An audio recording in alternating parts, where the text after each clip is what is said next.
it's like this moment becomes primary and the visceral moment and immediate. you kind of lose time. You Yeah. kind of get kind of freezes time, right? And it has this instant switch in your whole like chemistry.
I'm Kayleen Sanchez. I'm Paul.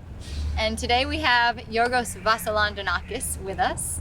And next week we're going to be releasing a video of our performance of his piece La Tierra. So we thought that this would be a good time to give you an opportunity to get to know the man behind the piece. All right.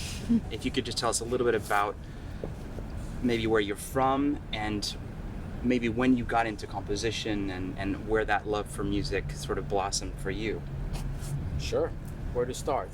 So yeah, I was born in Crete, where I grew up, and I actually came to the States for music eventually when I was in my early 20s, barely 20. I was not 21 when I came to the States. So, but music has always been around. I started playing my dad's guitar when I was 3. I don't know what I was doing, but so guitar was my first instrument, and I got pretty serious with it. Wow. I didn't know that. Yeah, I didn't know that. Yes, until I got a injury on my hand in my late teens, which kind of stopped it cold. Oh my gosh. Which is when I actually started thinking about Composition. well, at first it was like, okay, so I can get back from the injury, but what if it happens again? And I'm investing all this time and energy onto performance, and it in an instant you can just be completely, off. Yes. Yeah. So that's when I started thinking about composing, and I actually got back into performing. I got back from it when I came to the States. I came to LA to study jazz guitar. Really? And then within the first year of doing that, I got it again. So I got tendonitis again. Oh gosh. So it started getting like serious. Like I was thinking about that a lot. Yeah. And at that time, a friend of mine who was a filmmaker asked me to write music for a short film. Oh wow. So I'm like, I had not done that before. Yeah. But I'm like, well, how hard can it be, right? So actually, I was a quick study. So I learned a lot about synchronizing, and I mean, I already had a solid theory background and had been experimenting with writing music, but not extensively. Yeah. So, but that seemed to be a perfect project to get started on, because I've always had a very natural dramatic sense, and in fact that has followed me throughout my life and composing life. So I did that, and I did it with at that time I had 4 tracks. I don't know if you remember 4 tracks, but I did it in my bedroom with like overdubbing one part at a time. But I was hooked. And I made the transition to composing right after that. I went to UCLA and did my major, studied composition, and then just went straight through to my grad work at Berkeley, and I just haven't looked back. So I actually started playing guitar again this year during quarantine. Really? Oh, wow. I'm like, what am I going to do you know, I've been getting back to it. So That's awesome. Do you write for guitar? I haven't written much for guitar. I've written some music for guitar. I wrote a sextet for 6 guitars in 2005 or so, which was probably my longest and most extensive guitar composition, which I really enjoyed. I haven't written much for solo guitar, Okay. but I've always been self-conscious about writing for guitar. Why? Even though I know exactly what to do. It's the same kind of advice I give to my students about writing on the piano, that play good Uh-huh. keyboard. It's like you fall into patterns. Yeah. That, you know, that you practice or perform. And it gets stylistically kind of closed-minded for me. It was. So No, I'm laughing because Paul doesn't write for piano. I never write for solo piano for that. yeah, I totally understand that. Yeah. It's easier to, it's always been more interesting for me to reinvent another instrument, right? So when I write for a performer, which I always do, I'm like, I'll study the instrument with them or through them, and then kind of find creative ways and come up with things that sometimes they have not put together because of their bias to the instrument. So that's one of the things that I'm very kind of sensitive to. I find, and you know, writing for guitar always got me back into those patterns. You know, even though some people might call that idiomatic writing, and it is, but I don't know. It's one of those things. Yeah. It's you have to kind of approach it from a little bit of a different angle. So yeah, I mean, I'm a terrible keyboard player, but I write on the piano. I've actually always written on the piano, and I believe in like using using a real instrument for the overtones and hearing all that stuff. So it's very self-conscious writing for your own instrument. I think I want to hear about if you could choose one of your favorite recent projects. Well, I'm biased with that because I've been working on an opera for 3 years, so which eventually got canceled due to the pandemic. We got to the dress rehearsal, I saw it.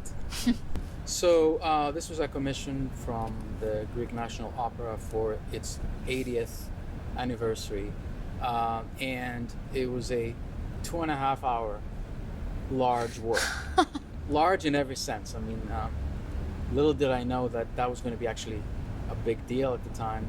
Huge orchestra. I was just telling Kayleen, it barely fit the pit before the pandemic, right? We actually had to squeeze things to fit them all in there. 60-member choir on stage and like 15 to 18 soloists. So Wow. Was that your decision to have the 60-member choir? Or that was part of the. it was available, right? So you used So it. yeah. So Yeah. I used all its full forces, right? And it was based on a medieval tale of a female pope that eventually gets stoned to death. Very, very interesting story. So I worked on it for almost 3 years nonstop, Wow. and I'm very proud of it. I keep telling people it's like 460 score pages, right? And it's one of those big deals. Yeah. Yeah. I mean, it challenges you on every level. You know, making parts is a huge deal. Everything Yeah. is just so. And also, it happened at a time in my creative life where I actually put a lot into it in terms of. I mean, I was very creative about a lot of things on it, and I felt that this is like a very strong work on my own, for my own output. You know, it was like a culmination. Little did I know that this would come at a very interesting time in the world as well. So it was pre and post, right? So for me, that was like one of those important places in my life, and so I got to go there for the rehearsals and sets, costumes, the whole thing, the staging, and so the dress rehearsal did not record it. Oh. That was going to be my next question: is if you got to record it at least. I have a few Snippets. clips on a Zoom recorder, Okay. but not, you know. Oh. It was right next to me, so you're hearing me adjust levels and all that stuff. Shoot. Yeah. So we'll have to wait for that, you know. And the question, of course, that everybody's asking at this point is, when are we going to be able to put a lot of people in one room? Yeah. Both for the performers and the audience. Yeah. I mean, so are we Cool. going back to very small pieces now? What's next? It's Yeah. one of those things. And before that, I've been working on large pieces lately, in general. So before that was my oboe concerto, which we got to see and all that. But I mean, I've been generally going into writing for orchestra a lot more. I have a couple of more projects now for orchestra, which of course we don't know When it's going to happen. when and if Right. and all that. So Right. that's one of the big questions for everyone. What's next? Yeah. So, David Gordon is writing a piano concerto for me. He sent me the first movement so far, and you know, we still have a premiere scheduled for next year, and so far it hasn't been canceled. I mean, you just can't fit all these people on stage anymore. Right. So, which challenges the whole idea of like orchestra anymore. Like, Yeah. you're dealing with a large chamber ensemble now. Yeah. So, I just like big forces. You know? It's like I'm addicted now. I'm also writing a percussion concerto. It's a metal setup with vibraphone, some Tibetan bowls. Oh, cool. Some crotales and all that stuff. It's a metal setup, which is great. Wow. Yeah, Yeah, that'll That's have no really problem cool. carrying. Yeah. right. I'd love to talk a little bit about if you have any thoughts on primary influences in your development as a composer, and then maybe if there were any central concerns that you could point to that have informed your writing in recent years.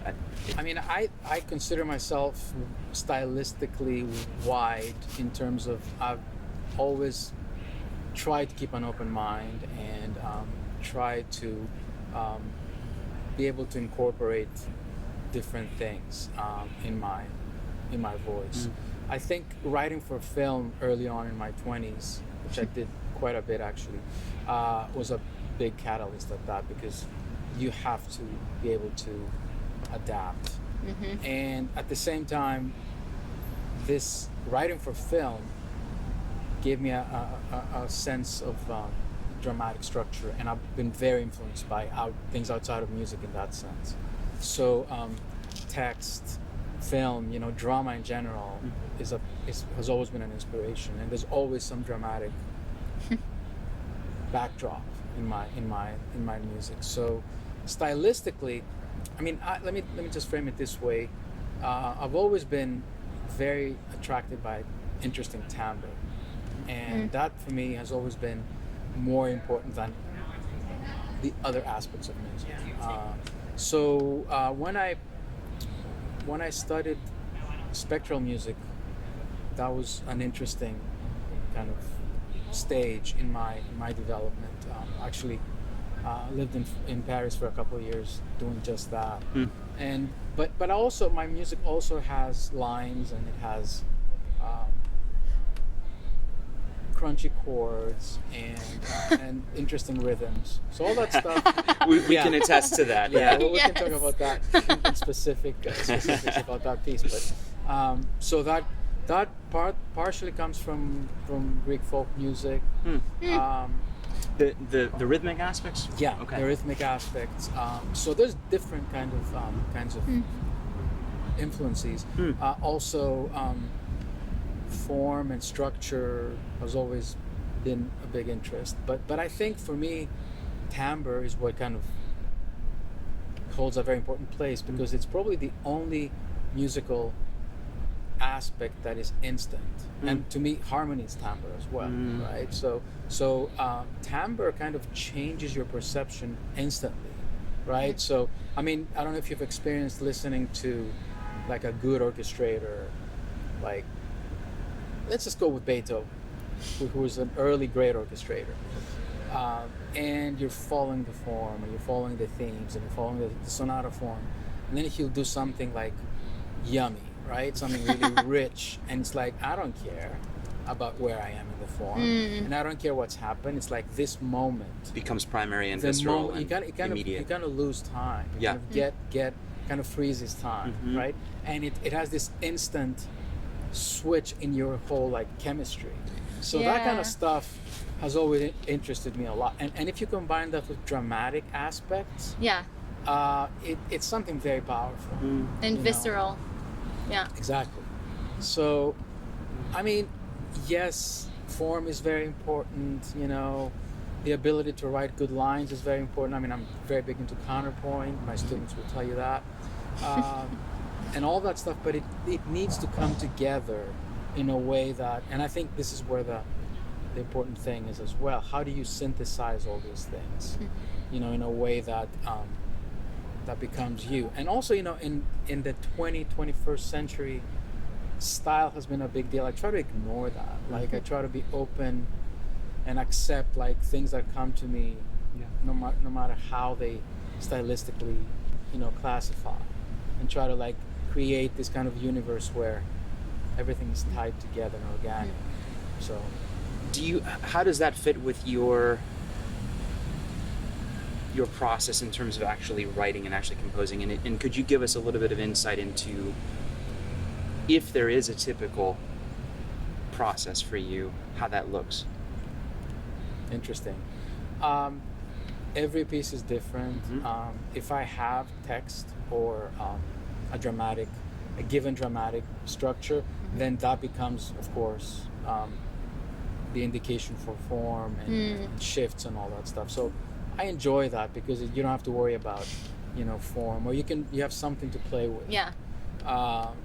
If you don't have that, then it's about creating and coming up with those interesting moments, and then working outwardly from that. So connecting moments, interesting moments, you know, and another big thing for me is working directly with the actual performance situation. The performer, the size of the ensemble, the challenges of those specific situations become inspiration. You know, your limitations become strengths. So, you know, like every kind of situation will have challenges, and trying to like work those out is very That gives interesting. you some kind of impetus for the rest of Yeah, the... it also takes away kind of the composing stress, right? So whenever I have to work on something, I'll just list all the weaknesses and all the challenges I have, and like, okay, how do I solve this? How do I solve this? So you kind of limit your playing field. Yeah. So that kind of directs your brain to come up with specific things, and then you can be creative in that environment rather than just try to reinvent the wheel, you know. So this kind of right brain, left brain synergy is for me what gets me going, you know. That's really and then interesting. you just try to come up with bits and pieces, you know, and just try to find what doesn't belong in the piece, you know, all that kind of stuff. And at that stage, when you have some interesting snippets and little sequences and all that, then it's really about finding a way to navigate through time in the most organic way. So like keeping things relevant and related, Right. all that stuff. Yeah. is actually, but it's hard work. I mean, it's this kind of internal dialogue that keeps going on, and you get very inward and very kind of isolated Right. from the world and all that kind of stuff. So, which Yeah. of course it's good that I teach, because that kind of keeps me balanced. You know, it's like you have to. Draws you out into the world Yeah, again. you have to actually speak to people and explain things to people, which kind of keeps you sort of in balance, sort of. Sort of. Yeah. So do you have favorite times of day that you like to compose? Yeah, I'm naturally a late night kind of person. Always have been. As a kid, I would not go to sleep before bed. I remember having a flashlight and like Under the blanket and reading under everything? the covers. Yes! My mom will like that. But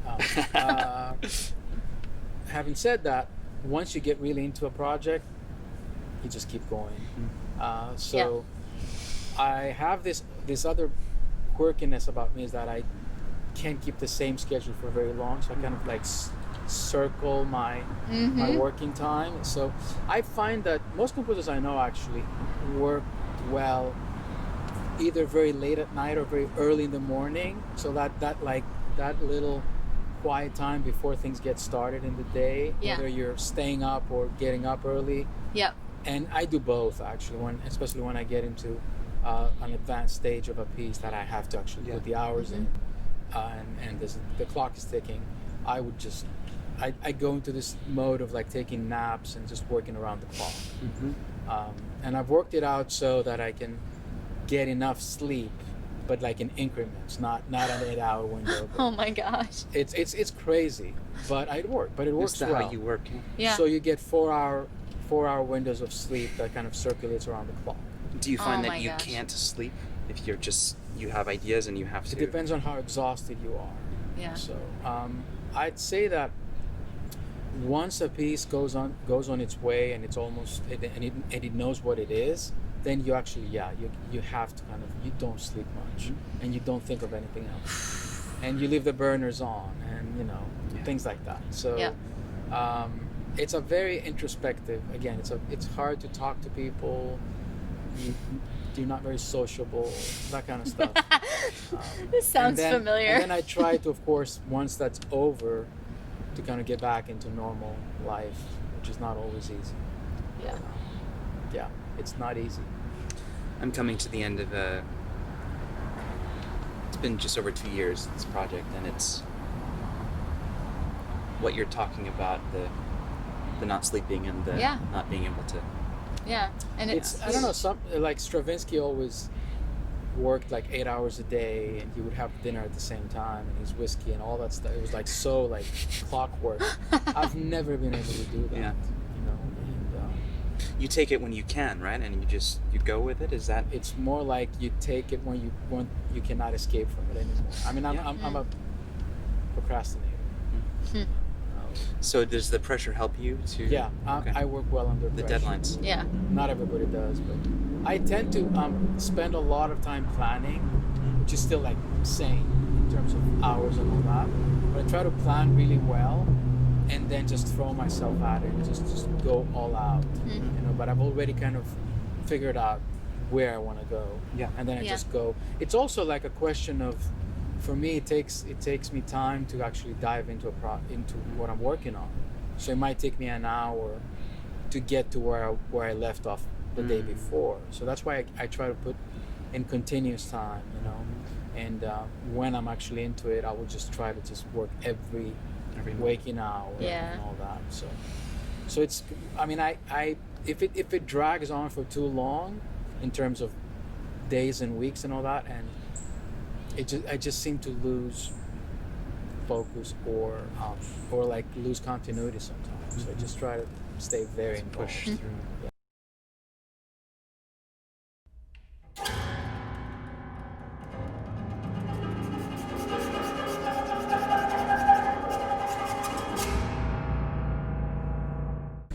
So maybe we can switch gears a bit and talk about the piece that we were going to plan to release next week, La Tierra, and this is on a poem of Pablo Neruda.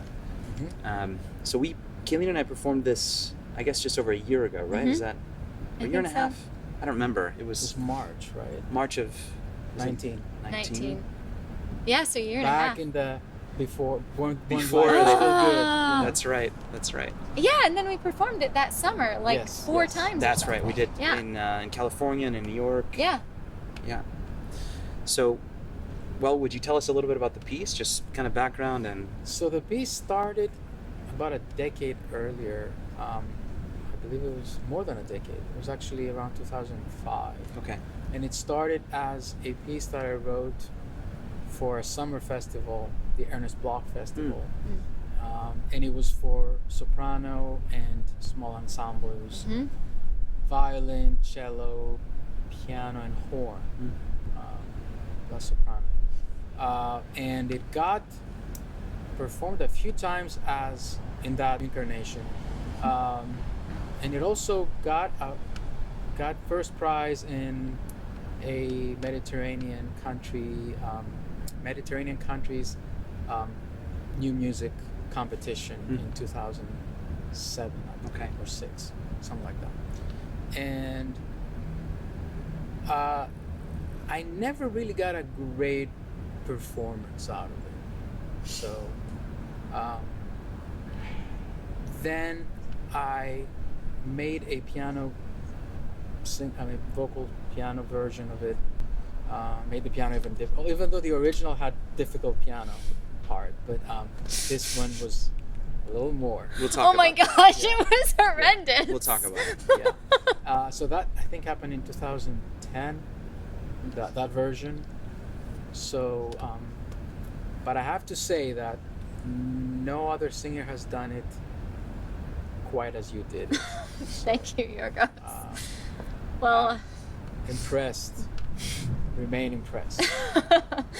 thank you. It was quite the undertaking. I remember looking at the score, and I mean, before that, I had worked on a piece that used quarter tones, and so initially I looked at the score. I was like, "Oh, there are no quarter tones. I can do this." And then I remember sitting down and actually trying to do it, and just realizing it was going to take a lot more time than I thought, because those lines are really angular, and I don't have perfect pitch. No, I don't think you need perfect pitch, as you clearly proved. I think the challenge for that piece, that again I'm grateful that you got there, is that rhythmically it's very challenging, and yet it's meant to float.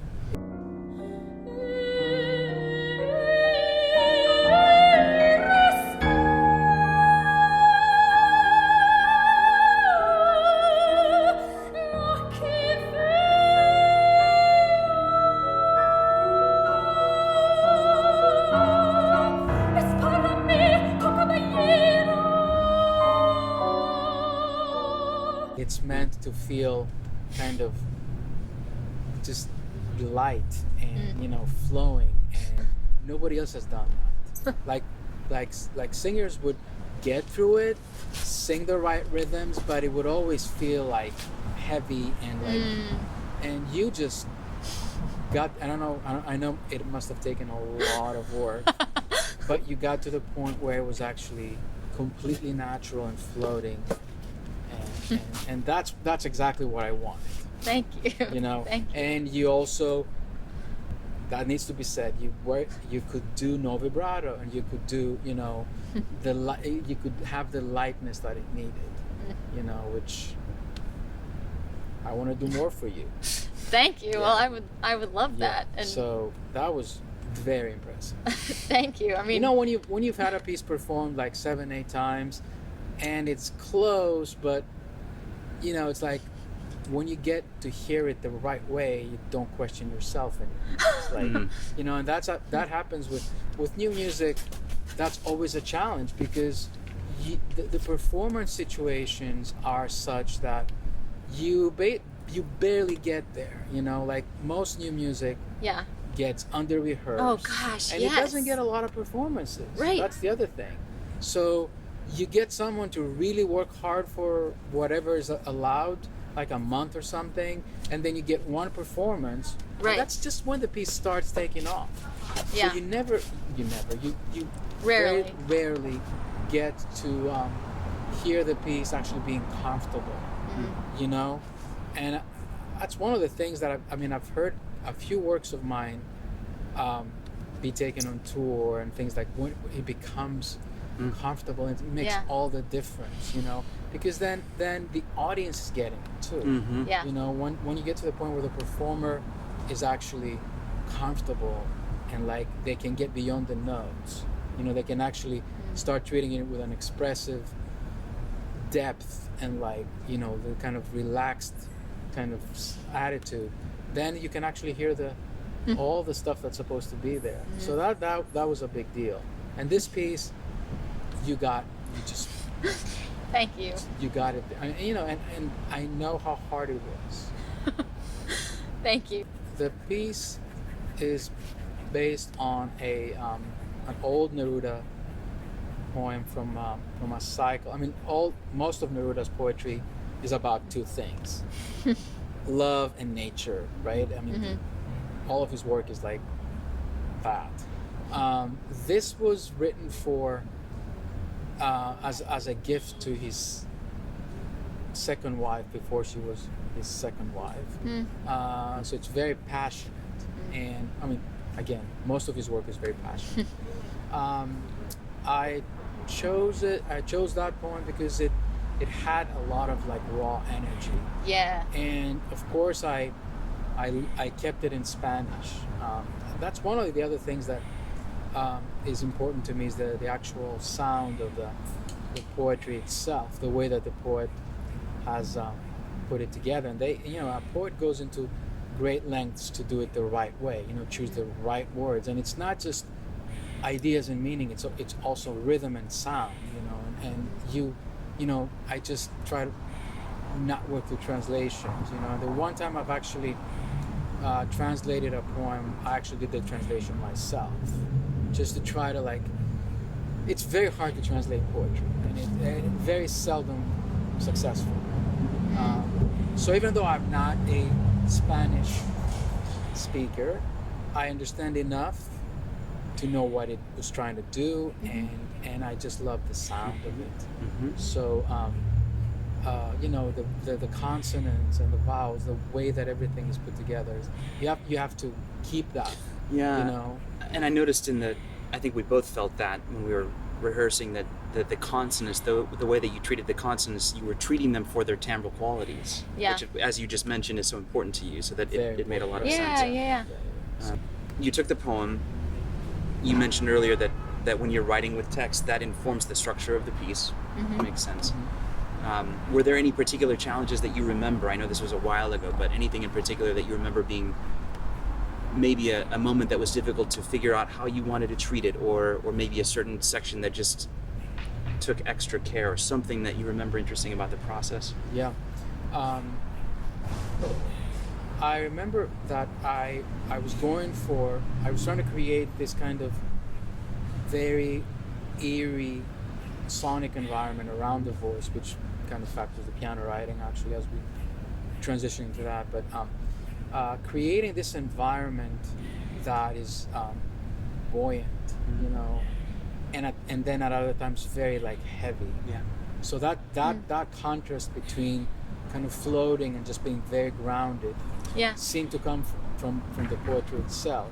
What is it in the text that needed that sense of buoyancy with something really grounded? What was it? So the poem kept comparing old revolutionary ideas and old heroes and stuff like that from the past, dead people and heavy history, with basically an infatuation of a middle-aged man for a younger woman. So they're kind of very contrasting things.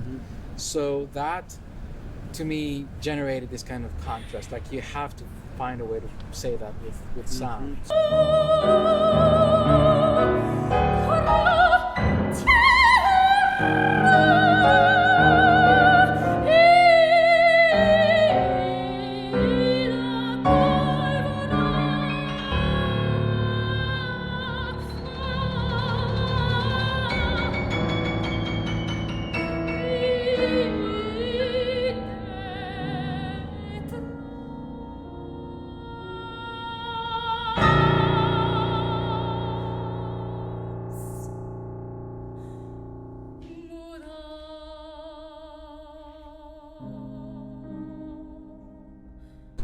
So, and it doesn't always come through in the actual text, but he would have them, even the stanzas were separated by those kind of images. So that would factor into rhythm, it would factor into the texture, the weight, and also how time flies by. So a lot of it is cyclical. Kind of you're not sure where you are, and then some of it is very grounded time-wise. So And there's a violence in the poetry as well, and Yes. that came through in all of the writing. Yeah, I mean, drama comes from contrast, right? So, yeah, the imagery was very clear. Yeah. And then, of course, one of the challenges when you do that kind of stuff with text is where does it happen? Like at what syllable? You know, where do you switch? That's one of the very interesting kind of question marks when you write text. Like, where do I want to switch? You know, because there's surprises and there are like shifts that need to happen at the right syllable.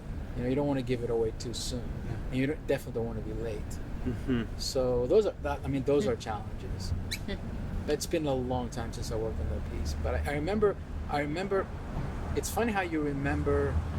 For all my music, I remember times where I was solving a problem, right? More than like generating all this stuff, but like the moment that, you know, I figured out how to do something that had been bugging me for a while. So that's, you know, and when you go through these like really long composing sessions that, you know, last all night, and usually it happens right before dawn. I don't know why. Yeah. It's like one moment it's dark, and then you kind of get lost, and then you have it, and it's like, oh, it's like 7 o'clock. You know, the back of those kinds of moments are And you remember irrational. those. quality time with yourself, basically. And your rational mind finally kind of lets go, and It's when you can actually get some sleep. Incredibly virtuosic. It's incredibly detailed. Even reading it is very difficult because it's very rhythmically complex. I think part of the issue comes from the fact that it came from a larger ensemble and was shrunk into one. So all of the rhythmic layers overlap, which is probably intrinsic to your writing anyway. But in this case, it wasn't necessarily designed for the piano first. So all of these things become very difficult. On the other hand, you did an excellent job of making it possible. Physically, it was possible.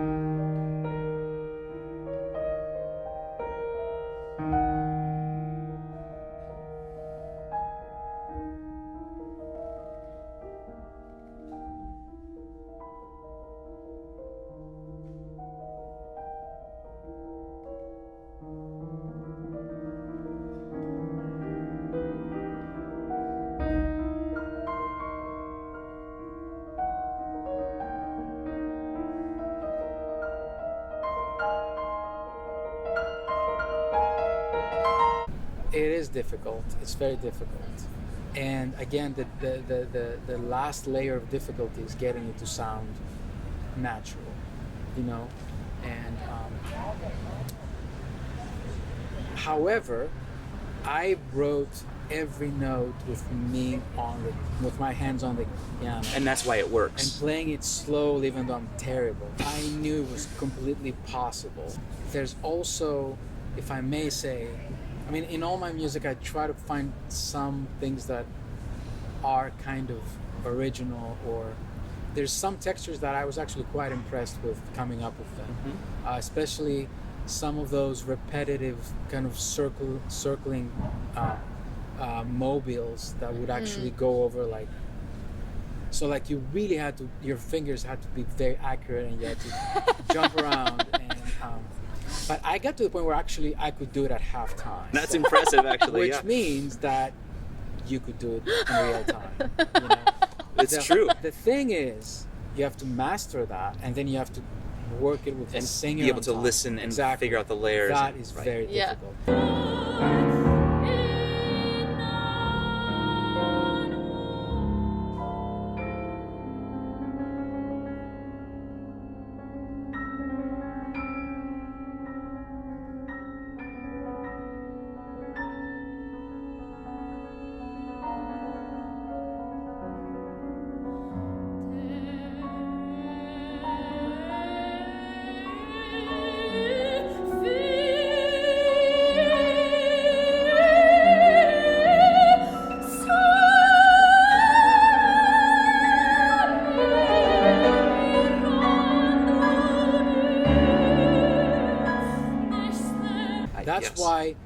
having two people that actually know each other really well It That helps. helps a lot. It helps. is a big deal. Yeah. That you cannot put that together on a couple of rehearsals. Right. You know, even if you know your part, and for you to know what to listen for in the piano part Yeah. is a Exactly. challenge. Yeah. Exactly. That may be the biggest challenge going from the ensemble to the piano version, because in the ensemble that would be timbrely.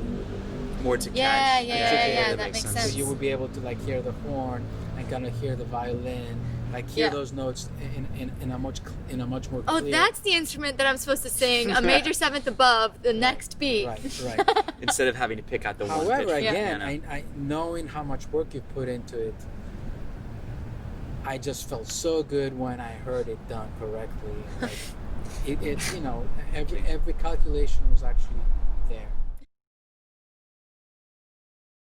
know, It's a so- great piece. We really enjoyed. Yeah, We did. we I love the think piece.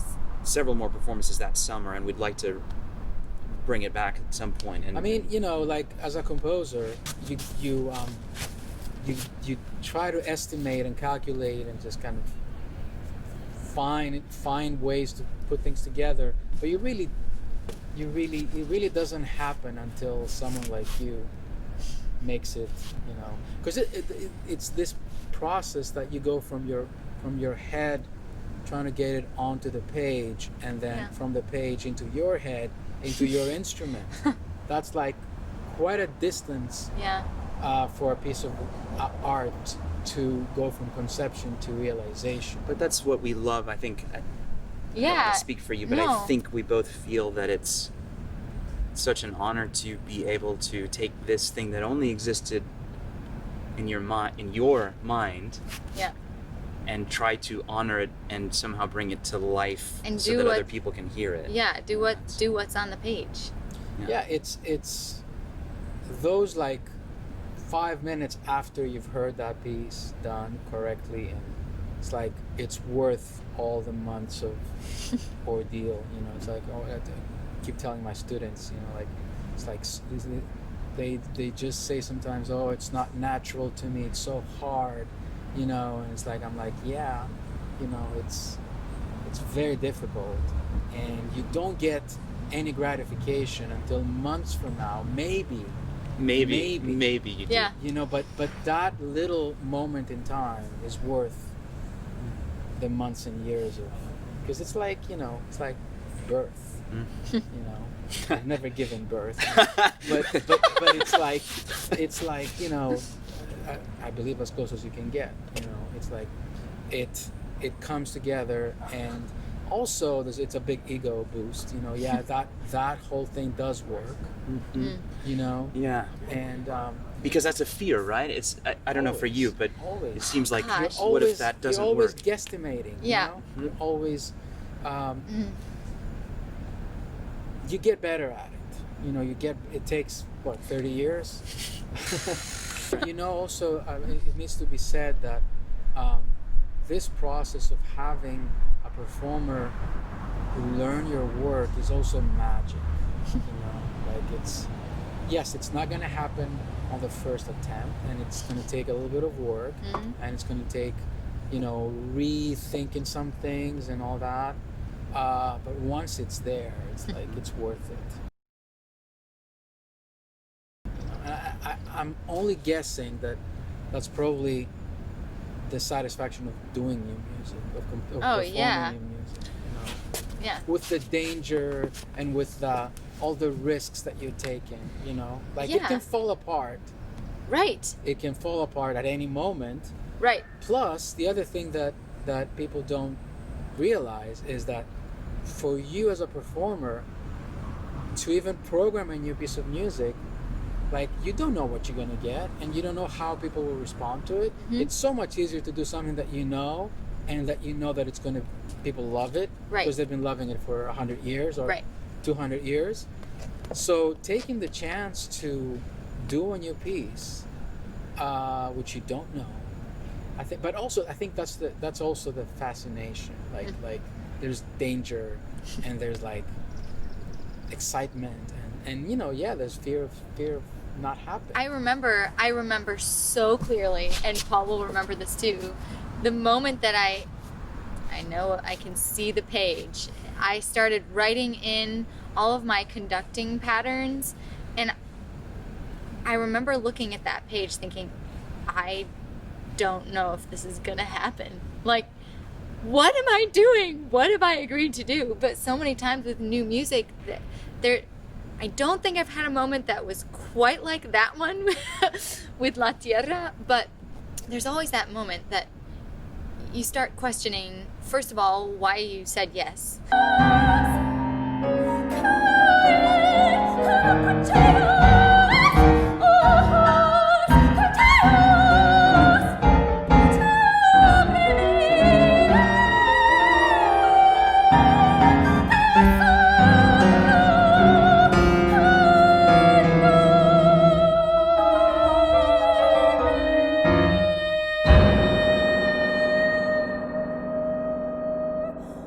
And then second of all, am I going to be able to do this piece in a convincing way?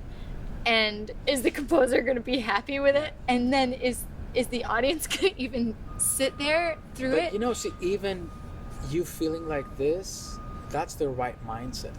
Like having this doubt and kind of like this, I mean, it's what puts you in the right mindset to actually do it right. You know, and I have to say, I mean, I know I keep saying more about Kayleen here because honestly, without putting you down at all, there's a lot of pianists that do new music, a lot, and that can do really well with it. But singers that can do that, I would say they're very few, you know. I think what's magical about you guys is when you put the two of you together and the kind of relationship on the stage, you know, the kind of sensitivity to one another and kind of like, you know, how you can pick up if something goes wrong, you know how to pick up from each other and like It's true. and all that stuff, which is unique. So Thank you, Yiorgos. this Thank is like what sets you apart. But you definitely make, I think, you definitely make a career path that's yours. Like you have to carve it. Yeah. And to me, that's also a smarter move, you know, I think. And there's so much, like, it feels so good to learn something well that hasn't been done very many times. Because you look at this huge mountain to climb and wonder if you're ever going to be able to do it. And or then, if it's possible. yeah, Really, exactly. sometimes if it's brand new, is that actually going to happen? Yeah. Right. But there's also the relationship aspect, which is something that I think is so special about doing new music with living composers, because you actually get to work with the composer Yeah. sometimes, which is very special. It's a connection that is I cannot picture any other level. I mean, it's a level of intimacy that is like spiritual, and it's kind of like you get so close Yeah.